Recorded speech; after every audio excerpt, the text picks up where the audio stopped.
अस्सलाम वालेकुम, मैं हूं मोहम्मद अजीम और आप देख रहे हैं चैनल फन पारे।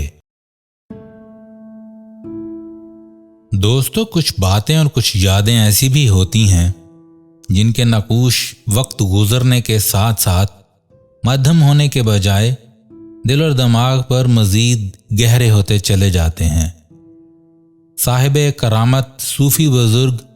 हज़रत शाह हुसैन अलमारूफ माधो लाल हुसैन का मशहूर कलाम माए नी मैं किन्नू आखां मेरे लिए बचपन की उन यादों में से एक हसीन याद है जिसके मेरे दिलो दिमाग पर गहरे नक्श हैं। यह कलाम पढ़ने की जसारत कर रहा हूँ, उम्मीद है आपको पसंद आएगा। मेरे उन प्यारों के नाम जो मेरी उस याद का हिस्सा थे और मेरे उन अपनों के नाम जो मेरी जिंदगी का हिस्सा हैं। माए नी मैं किन्नू आखां दर्द व छोड़े दा हाल नी माए नी मैं किन्नू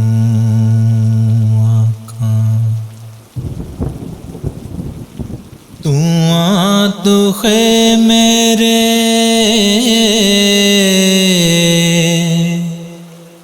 मुर्शद वाला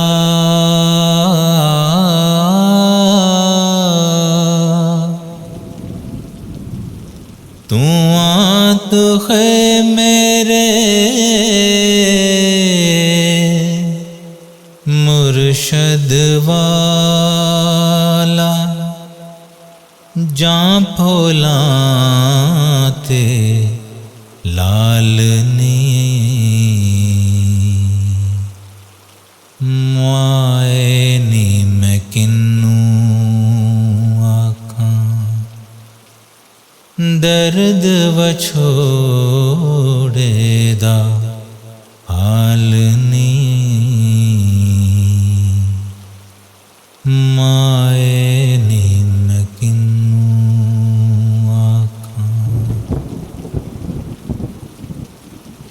दुखां दी रोटी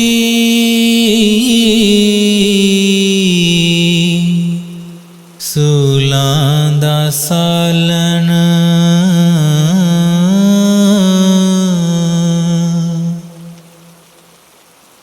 दुखां दी रोटी सूलां दा सालन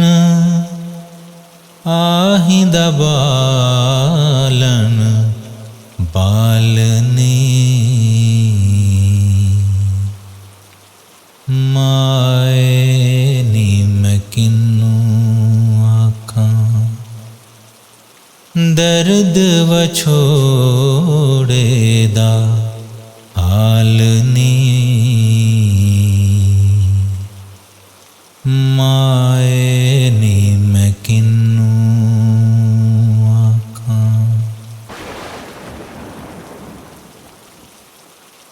जंगल बेले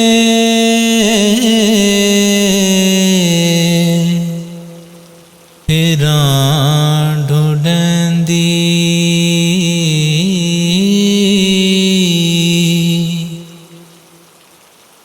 जंगल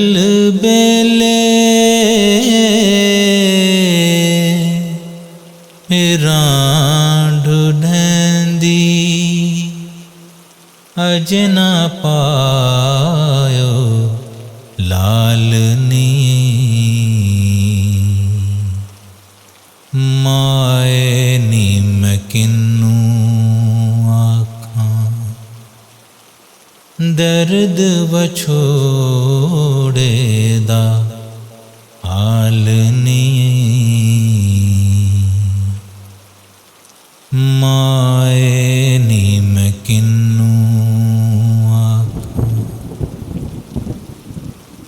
रांझण रांझण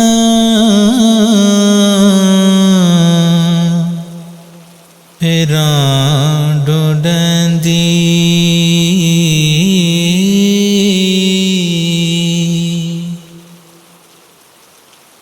रांझण रांझण फेरां ढूंढेंदी रांझण मेरे नालनी माए नी मैं किन्नू आखां दर्द विछोड़े दा हाल नी माए